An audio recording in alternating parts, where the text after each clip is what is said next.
27 رجب کے دن روزہ رکھنا جائز ہے یا نہیں، اور 27 رجب کے دن روزہ رکھنے سے کیا ملتا ہے، یہ تمام تر تفصیلات آپ کو آج کی اس ویڈیو میں ملنے والی ہے۔ اس ویڈیو کو ناظرین آخر تک لازمی دیکھیے گا۔ پیارے دوستو، واقعی معراج اللہ تبارک و تعالی کی قدرت کی نشانیوں میں سے ایک نشانی ہے۔ تو ناظرین، ساری رات اللہ تبارک و تعالی کی یاد میں گزارتے ہیں، ذکر و اذکار کرتے ہیں، نوافل پڑھتے ہیں، قرآن کی تلاوت کرتے ہیں، اللہ کو یاد کرتے ہیں، استغفار کرتے ہیں، اور اس سے اگلے روز یعنی 27 رجب کا روزہ اگر ہم رکھتے ہیں تو ہمیں کیا کیا نعمتیں ملیں گی، تو یہ آپ کو اس ویڈیو میں سننے کو ملیں گی۔ تو پیارے دوستو، یہ جو عظیم رات ہم نے عبادت کرنی ہے، یہ بڑی عظیم رات ہے۔ اس رات کو کیا ہوا تھا؟ اس رات کو واقعہ معراج ہوا تھا۔ یہ واقعہ معراج اللہ تبارک و تعالی کی قدرت کی نشانیوں میں سے ایک نشانی ہے، جو چشم زدن میں بظاہر رونما ہوا، لیکن حقیقت میں اس میں کتنا وقت لگا، یہ اللہ تبارک و تعالی اور اس کے رسول صلی اللہ تعالی علیہ وسلم بہتر جانتے ہیں۔ اللہ تبارک و تعالی نے اس واقعے میں اپنے محبوب پیغمبر حضرت محمد مصطفیٰ صلی اللہ تعالی علیہ وسلم کو اپنی قدرت کاملہ کا مشاہدہ کرایا۔ واقعی معراج اعلان نبوت کے 10ویں سال اور مدینہ منورہ کی طرف ہجرت سے 1 سال پہلے مکہ میں پیش آیا۔ ماہ رجب کی 27ویں رات ہے۔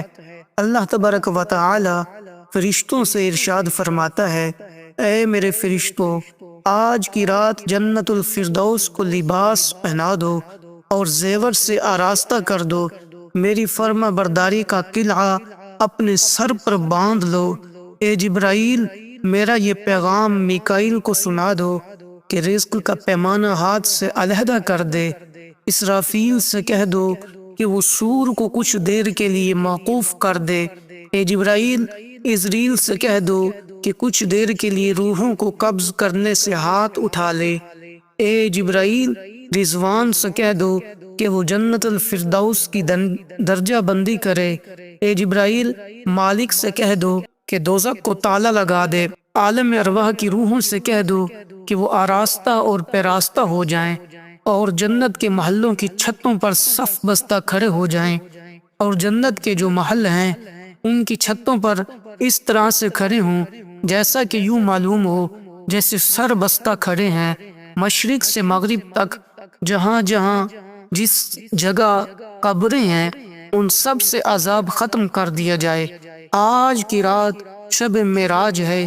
میرے محبوب حضرت محمد مصطفیٰ صلی اللہ تعالی علیہ وسلم کے استقبال کے لیے تیار ہو جاؤ۔ چشم زدن میں عالم بالا کا نقشہ بدل جاتا ہے، حکم ربانی ہوتا ہے۔ اے جبرائیل، اپنے ساتھ 70,000 فرشتے لے جاؤ۔ حکم الہی سن کر جبرائیل امین علیہ السلام سواری لینے جنت میں جاتے ہیں، اور آپ نے ایسی سواری کا انتخاب کیا جو آج تک کسی شہنشاہ کو بھی میسر نہ ہوئی ہوگی۔ میسر ہونا تو دور کی بات ہے، دیکھی تک نہ ہوگی، اور دیکھنا تو دور کی بات ہے، سوچی تک نہ ہوگی۔ اس سواری کا نام براق ہے۔ تفسیر روح البیان میں ہے کہ نبی کریم صلی اللہ تعالی علیہ وسلم سے پہلے براق پر کوئی سوار نہیں ہوا۔ ماہ رجب کی 27ویں شب اس قدر پرکیف رات ہے، مطلب بالکل صاف ہے، فضاؤں میں عجیب سی کیفیت طاری ہے۔ رات آہستہ آہستہ کیف و نشاد کی مستی میں مست ہوتی جا رہی ہے، ستارے پورے آب و تاب کے ساتھ جھلملا رہے ہیں، پوری دنیا پر سکوت اور خاموشی کا عالم طاری ہے۔ نصف شب گزرنے کو ہے، یکا یک ایک دم آسمانی دنیا کا دروازہ کھلتا ہے۔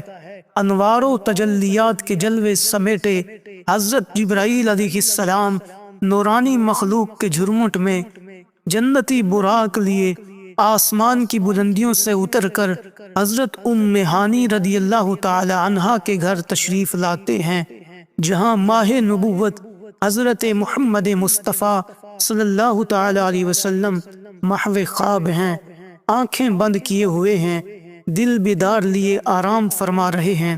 حضرت جبرائیل امین علیہ الصلاۃ والسلام ہاتھ باندھ کر کھڑے ہیں اور سوچ رہے ہیں کہ اگر آواز دے کر جگایا تو بے ادبی ہو جائے گی۔ فکر مند ہیں کہ معراج کے دلہے کو کیسے بیدار کیا جائے۔ اس وقت حکم ربانی ہوتا ہے، اے جبرائیل میرے محبوب کے قدموں کو چوم لے تاکہ تیرے لبوں کی ٹھنڈک سے میرے محبوب کی آنکھ کھل جائے۔ اسی دن کے واسطے میں نے تجھے کافور سے پیدا کیا تھا۔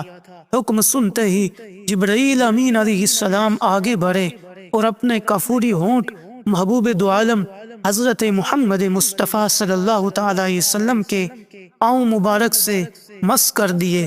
یہ منظر بھی کس قدر حسین ہوگا جب جبرائیل امین علیہ السلام نے فخر کائنات حضرت محمد مصطفیٰ صلی اللہ تعالی علیہ وسلم کے قدموں کو بوسہ دیا ہوگا۔ حضرت جبرائیل امین علیہ السلام کے ہونٹوں کی ٹھنڈک پا کر حضور نبی کریم صلی اللہ تعالی علیہ وسلم بیدار ہوتے ہیں اور دریافت کرتے ہیں، اے جبرائیل کیسے آنا ہوا؟ عرض کرتے ہیں، یا رسول اللہ صلی اللہ تعالی علیہ وسلم، خدائے بزرگ و برتر کی طرف سے بلاوے کا پروانہ لے کر حاضر ہوا ہوں۔ یا رسول اللہ صلی اللہ تعالی علیہ وسلم، اللہ تبارک و تعالی آپ کی ملاقات کا مشتاق ہے۔ حضور نبی کریم صلی اللہ تعالی علیہ وسلم، آپ تشریف لے چلیے۔ زمین سے لے کر آسمانوں تک ساری گزرگاہوں پر فرشتوں کی دید کا ہجوم ہاتھ باندھے کھڑا ہے۔ معراج نبوت میں یہ بات درج ہے، چنانچہ آپ نے سفر کی تیاری شروع کی۔ اس مقام پر یہ بات ذہن نشین رہے کہ یہ سفر محض ایک سیر نہ تھی بلکہ انسانیت کے وقار کی معراج تھی۔ جب آپ صلی اللہ تعالی علیہ وسلم نے براق پر قدم رکھا تو وہ فرد جذبات سے جھومنے لگا۔ جبرائیل امین علیہ السلام نے عرض کیا، اے براق ٹھہر جا، تجھ پر وہ ہستی سوار ہو رہی ہے جو تمام جہانوں کے لیے رحمت ہے۔ یہ وہ لمحہ تھا جب کائنات کے ذرے ذرے نے اپنے خالق کی تسبیح بیان کی اور فضائیں درود و سلام کی صداؤں سے گونج اٹھیں۔ آپ صلی اللہ تعالی علیہ وسلم کا یہ سفر زمینی فاصلوں سے ماورا ہو کر افق کی گہرائیوں میں اتر گیا، جہاں وقت تھم گیا اور مکان سمٹ گیا۔ اس موقع پر حضرت جبرائیل امین علیہ السلام نے آپ کا سینہ مبارک چاک کرنے کے بعد دل نکالا، پھر سونے کا ایک تخت لایا گیا جو ایمان و حکمت سے لبریز تھا۔ اس کے بعد حضور علیہ السلام کے دل کو دھویا گیا، پھر وہ ایمان و حکمت سے لبریز ہو گیا۔ اس قلب کو سیل اقدس میں اس کی جگہ پر رکھ دیا گیا۔ بخاری شریف کی جلد نمبر 1 صفحہ نمبر 568 پر یہ بات درج ہے۔ مسلم شریف کی اگر بات کی جائے تو جلد نمبر 1 صفحہ نمبر 92 پر یہ بات ہے کہ حضرت جبرائیل امین علیہ السلام نے سینہ چاک کرنے کے بعد قلب مبارک کو زمزم کے پانی سے دھویا اور سینے مبارک میں رکھ کر سینہ بند کر دیا۔ حضرت جبرائیل امین علیہ السلام فرماتے ہیں کہ قلب ہر قسم کی میل سے پاک اور بے عیب ہے، اور اس میں 2 آنکھیں ہیں جو دیکھتی ہیں اور 2 کان ہیں جو سنتے ہیں۔ یہ فتح الباری کی روایت ہے، جلد نمبر 13 صفحہ نمبر 610 پر یہ روایت موجود ہے۔ بعد ازاں آپ کی سواری کے لیے ایک وحشتی جانور لایا گیا اور مسجد اقصی کی جانب روانہ ہوئے۔ اس راستے میں آپ کو عجائبات دکھلائے گئے۔ مختلف اقوام اور مختلف لوگ اپنے گناہوں کی وجہ سے مختلف سزاؤں میں مبتلا تھے۔ مسجد اقصی پہنچ کر رسول اللہ صلی اللہ تعالی علیہ وسلم نے انبیاء کی امامت فرمائی۔ اس کے بعد ملائکہ کی معیت میں آسمانوں کی جانب روانہ ہوئے، اور آسمانوں میں آپ صلی اللہ تعالی علیہ وسلم نے مختلف انبیاء کرام، حضرت آدم علیہ السلام، حضرت یحییٰ علیہ السلام، حضرت عیسیٰ علیہ السلام، حضرت یوسف علیہ السلام، حضرت ادریس علیہ السلام، حضرت ہارون علیہ السلام، حضرت موسیٰ علیہ السلام، حضرت داؤد علیہ السلام، حضرت الیاس علیہ الصلوۃ والسلام اور حضرت ابراہیم علیہ الصلوۃ والسلام سے ملاقات فرمائی۔ بعد ازاں آپ صلی اللہ تعالی علیہ وسلم کو سدرۃ المنتہا کی طرف بلند کیا گیا۔ اس مقام پر آپ صلی اللہ تعالی علیہ وسلم نے جبریل امین کو اصلی صورت میں دیکھا، نیز اللہ جل شانہ کی تجلیات و انوارات کا مشاہدہ کیا۔ یہاں سے مقام شریف الاقلام اور پھر مقام شریف الاقلام سے بارگاہ اقدس میں یعنی عرش معلی میں پہنچے۔ وہاں بارگاہ الہی میں سجدہ بجا لائے اور بلا واسطہ کلام خداوندی سے سرفراز ہوئے۔ اسی موقع پر نماز فرض کی گئی، جہاں سے واپسی پر آپ صلی اللہ تعالی علیہ وسلم دوبارہ بیت المقدس میں اترے۔ وہاں سے وہ براق پر سوار ہو کر صبح سے قبل مکہ مکرمہ پہنچے۔ تو ناظرین، یہ نبی علیہ الصلوۃ والسلام کا واقعہ معراج تھا، جس کا ذکر قرآن مجید فرقان حمید میں بھی ہے۔ اللہ تبارک و تعالی نے فرمایا، سبحان الذی اسریٰ بعبدہ لیلا من المسجد الحرام الی المسجد الاقصی الذی بارکنا حولہ لنریہ من آیاتنا۔ یہ واقع معراج کا ثبوت ہے جو اللہ تبارک و تعالی نے دلیل کے طور پر قرآن کریم کی آیت مبارکہ نازل فرمائی۔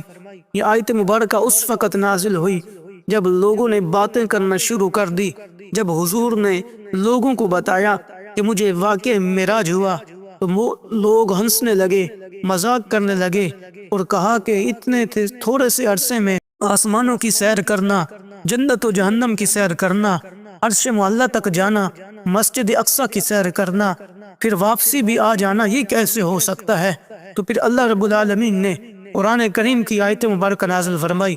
اللہ نے فرمایا، سبحان الذی اسریٰ بعبدہ لیلا من المسجد الحرام الی المسجد الاقصی۔ اللہ نے فرمایا، اے لوگو، تم اس بات کی طرف توجہ نہ دو، اس بات کی طرف دھیان نہ دو کہ نبی کیسے گئے، بلکہ اس بات کی طرف توجہ کرو کہ نبی کو لے جانے والا کون ہے۔ اللہ نے فرمایا، پاک ہے وہ ذات جس نے اپنے محبوب کو راتوں رات سیر کرائی۔ یعنی اللہ تبارک و تعالی خود اپنے محبوب کو لے جانے والا ہے، جو 6 دنوں میں اتنی بڑی کائنات کو تخلیق کر سکتا ہے، بنا سکتا ہے، تو وہ پروردگار اپنے محبوب کو عرش معلی پہ اپنے پاس خود بلا سکتا ہے۔ تو میرے پیارے دوستو، یہ دلیل تھی واقع معراج کی۔ تو آپ صلی اللہ تعالی وسلم نے رات گزرنے کے بعد یہ واقعہ لوگوں میں بیان کرنے کا ارادہ فرمایا۔ چنانچہ ایک روایت میں ہے کہ آپ صلی اللہ تعالی وسلم نے فرمایا، مجھے اس رات بیت المقدس تک سیر کروائی گئی، پھر وہاں سے آسمانوں کی۔ ابو جہل نے کہا، آپ نے ایک رات میں بیت المقدس کا سفر کیا اور مکہ میں ہمارے ساتھ ہی صبح کر رہے ہیں؟ تو آپ نے فرمایا، ہاں۔ ابو جہل اس خوف سے انکار نہ کر سکا، تو حضور انور صلی اللہ تعالی وسلم سے ابو جہل نے پوچھا، کیا یہ بات آپ اپنی قوم کو بتائیں گے؟ تو حضور علیہ الصلوۃ والسلام نے فرمایا، جی ہاں۔ یہ سن کر ابو جہل نے لوگوں کو آواز لگائی کہ اے بنی کعب، یہاں آؤ۔ سب لوگ جمع ہوئے، نبی کریم صلی اللہ تعالی وسلم اور ابو جہل کے پاس بیٹھ گئے۔ ابو جہل نے کہا، جو بات بیان کرنی ہے اپنی قوم سے کریں۔ آپ صلی اللہ تعالی علیہ وآلہ وسلم نے فرمایا، مجھے اس رات سیر کرائی گئی تھی۔ لوگوں نے پوچھا، کہاں سے کہاں تک؟ فرمایا، بیت المقدس تک۔ پھر لوگوں نے پوچھا کہ آپ نے یہاں آ کر صبح کی ہے؟ فرمایا، جی ہاں۔ لوگوں نے کہا، یہ تو عجیب بات ہے۔ ان میں بعض نے تالیاں بجائی، بعض نے ہنسی مذاق کیا، اور بعض نے اس کی تصدیق کی، اور بعض اپنے ایمان پر ثابت قدم رہے، اور اس بات کی وجہ سے لوگ بہت سارے ایمان سے مرتد ہو گئے، جبکہ بعض نے اس کی تصدیق کی۔ جنہوں نے اس کی تصدیق کی، اللہ نے ان کو بہت بڑا مقام اور بہت بڑا درجہ عطا فرمایا۔ ان میں سب سے پہلا نام ابو بکر صدیق کا ہے۔ تو سب سے پہلے حضور علیہ الصلوۃ والسلام کی آواز پر لبیک کہنے والے حضرت سیدنا صدیق اکبر رضی اللہ تعالی عنہ ہیں۔ صدیق کو صدیق ہی اس لیے کہا جاتا ہے کہ صدیق اکبر نے حضور علیہ الصلوۃ والسلام کی آواز پر لبیک کہا۔ جب حضور علیہ الصلوۃ والسلام نے لوگوں کو بتایا کہ میں معراج کر کے آیا ہوں، آسمانوں کی سیر کر کے آیا ہوں، عرش معلی تک پہنچا ہوں، جنت و جہنم کی سیر کر کے آیا ہوں، مسجد اقصی میں کم و بیش 1,24,000 پیغمبروں کی میں امامت کرائی ہے اور مسجد اقصی کی سیر کی ہے، تو حضور علیہ الصلوۃ والسلام نے جب یہ کہا کہ میں نے اللہ تبارک و تعالیٰ کا دیدار کیا ہے، تو واقعہ معراج کی تصدیق کرنے والے سیدنا صدیق اکبر ہیں۔